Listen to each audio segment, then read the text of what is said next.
టమాటా రోటి పచ్చడి చేస్తున్నాను అనమాట. అరకిలో టమాటాలు కోసుకోవాలి. 20 ఎండుమిర్చి గిల్లుకొని కాస్త నూనె వేసుకుని వేయించుకొని పక్కన పెట్టుకోవాలి.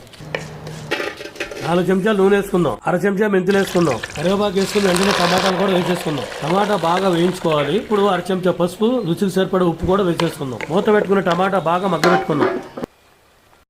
టమాటా బాగా మగ్గిపోయిందండి. ఇప్పుడు నిమ్మకాయ తగినంత చింతపండు, 1 చెంచా జీలకర్ర, 30 వెల్లుల్లి రెబ్బలు వేసి 3 నిమిషాలు వేయించుకుంటే సరిపోద్ది.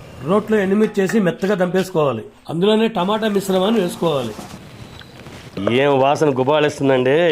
సరిపడినంత ఉప్పు వేసుకుని ఇదంతా కచ్చా పచ్చాగా నూరుకోవాలి. అయిపోయిందండి. తీసి పక్కన పెట్టుకుని పోపు వేసుకుందాం.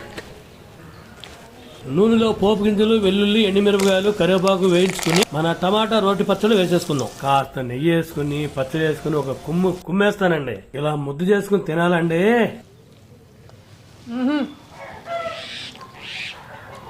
అబ్బా నెయ్యి అబ్బా.